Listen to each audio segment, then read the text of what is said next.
When I was young, in my early 20s, wandering around India, trying to sort all this out, having taken some psychedelics, but reading yogic texts and Mahayana texts and all this, I discovered in every culture there is what I call wise old man wisdom, or wise old woman wisdom. In every culture at evening, you see sitting on porches men smoking pipes, old men. And these guys know something. They know something about life, how to till the soil, how to raise a family, how to, shepherd children through their marriages and so forth and so on. But what I did not find in these cultures was any knowledge of this gratuitous grace. This is like a secret of some sort.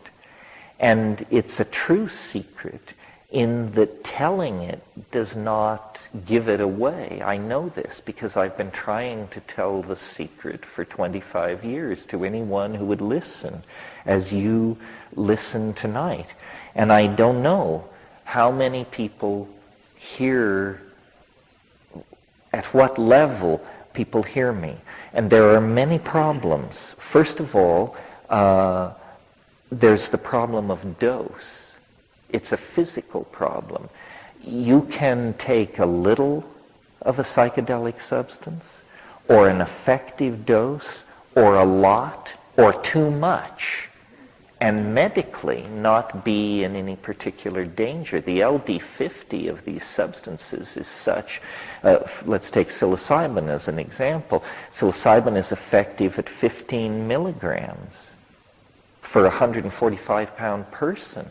But the LD50, the lethal dose, is something like 110 milligrams per kilogram of body weight. In other words, hundreds of times more than a dose that you would swear you were melting down, you were becoming the earth, you would never live to tell the tale, and actually you're in no medical danger at all. So people have experiences of different dose levels.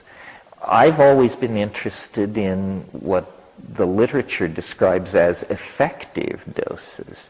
What this means is that you're so loaded that a guy standing there with a clipboard looking at you is completely convinced you're totally loaded. All pretense dissolves. At these higher doses, the machinery of phenomenological description begins to come to pieces on you. And in my experience, someone mentioned the difference between mystical experiences and psychedelics. There are enormous similarities and enormous differences. If you study the mystical literature of Hinduism, Christianity, Buddhism, it all triangulates toward unitary states. The Bodhi mind, the white light, the ineffable, the unnameable, the radiance, vocabularies like this, which indicate some kind of homogeneity. Well, in my experience, though, when you push LSD, there is something somewhat like that. LSD is not my idea of the paradigmatic hallucinogen. It's different in many ways. Psilocybin is more the paradigmatic hallucinogen, and when you push it, there seems to be not this merging into the radiance, but a revelation of multiplicity, of detail, of complexification within complexification. Everything gives way to everything else. Everything is interconnected to everything else. But the impression is one of an overwhelmingly bewildering perfusion of phenomena. And, I've discussed this with lamas and these sorts of people, and they say, well, you're in the realm of samsara. You're in the realm of the multiplistic. Perhaps, but the sense of a hierarchy of judgment doesn't feel right. Somehow this all and everything, this teeming multiplistic universe that is revealed, seems to carry a message of ecstatic and transcendental import.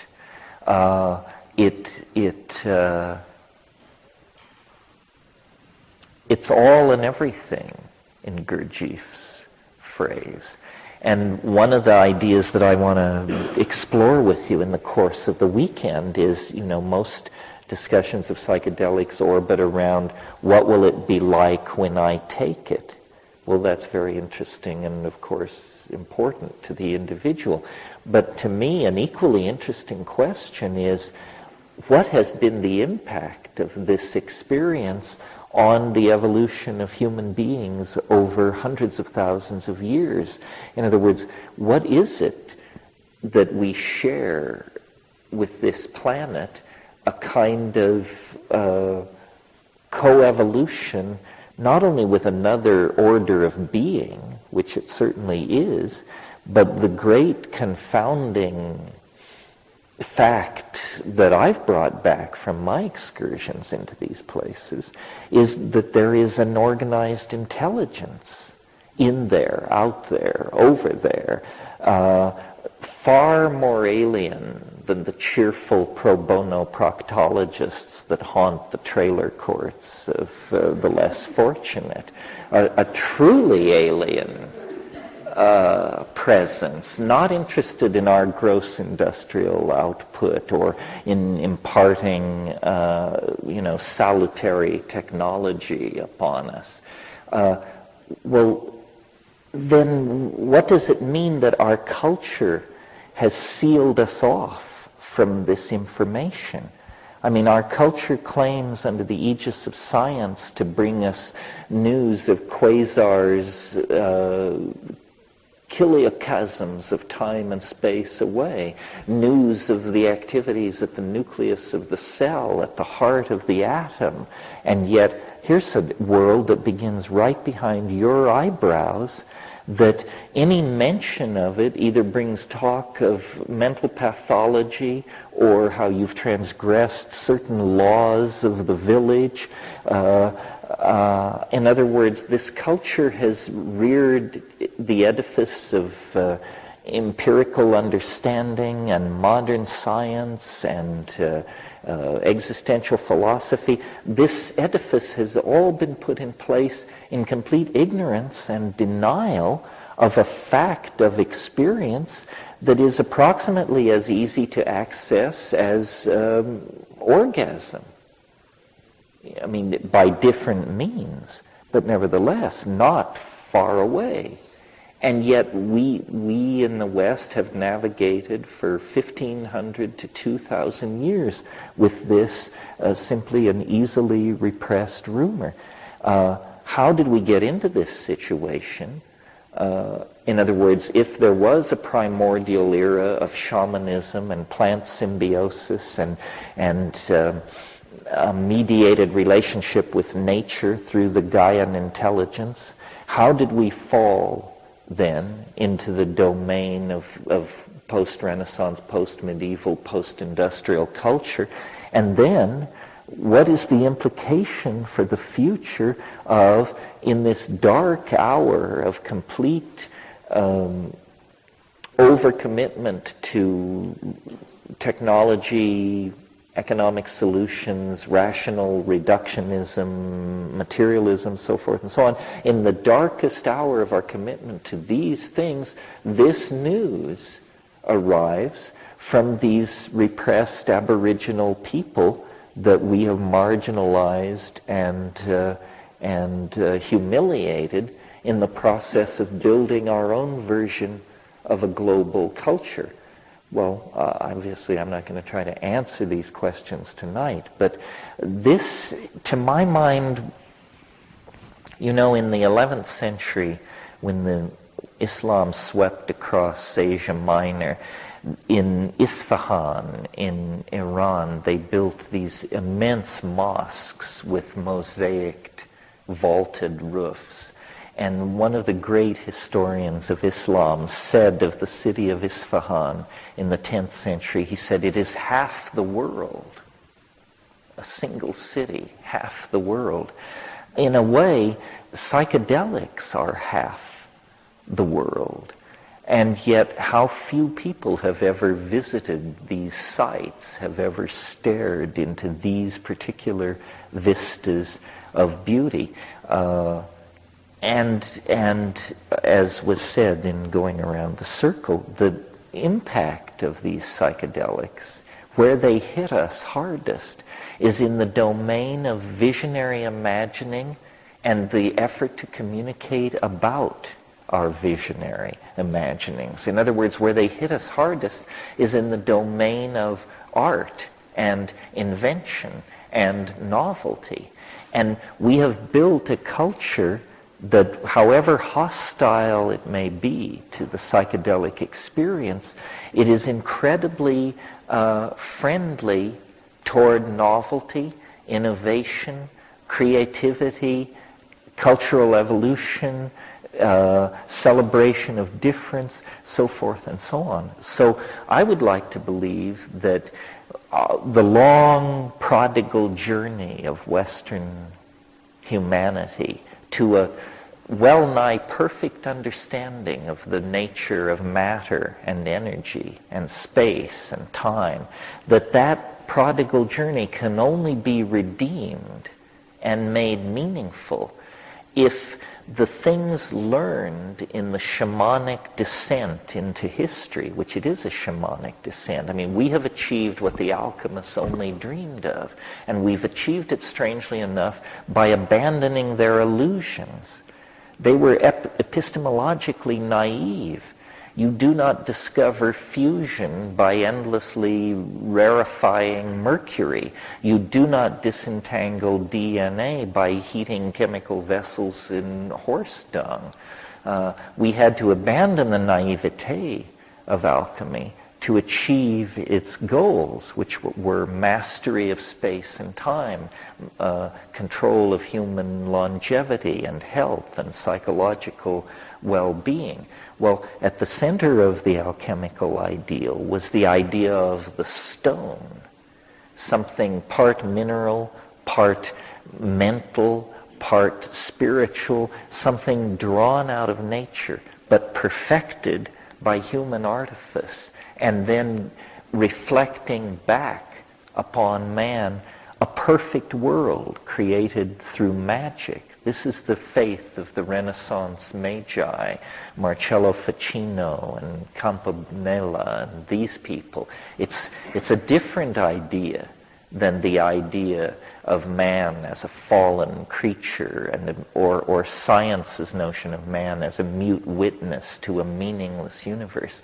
The magical ideal that these things fertilize and support is the idea that humanity is somehow the co-partner, a full partner in creation, and that what God has brought into being, the human imagination can perfect.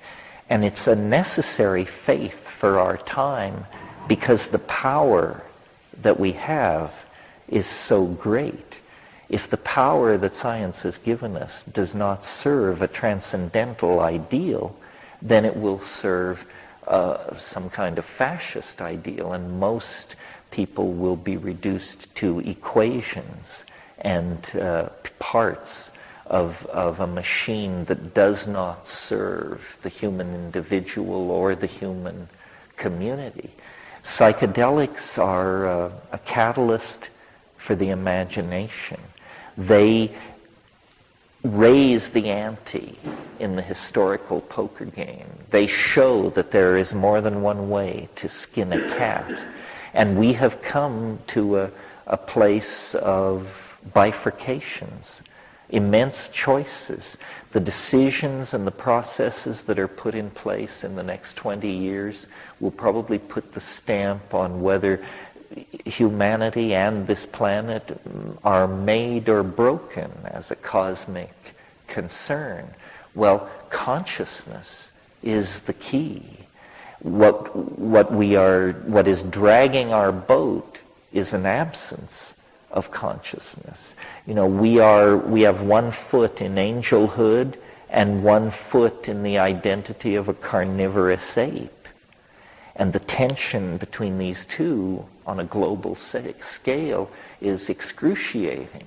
So if psychedelics, if there is one chance in 1,000 that they contribute an increased measure of consciousness to this situation, then they are a precious gift, a resource, an option, a possibility to be explored. I don't advocate these things because I think it's a sure thing or a safe path to the eschaton. I advocate them because they're the only game in town. If hortatory preaching could have done the trick, then the Sermon on the Mount would have been the turning of the corner. But we have Buddha, we have Christ, we have these examples of enormously insightful spiritual beings who have delivered their message, and humanity has continued to flop on the seamy side. So it's not about an idea. An idea is not sufficient to transform us. It's about an experience.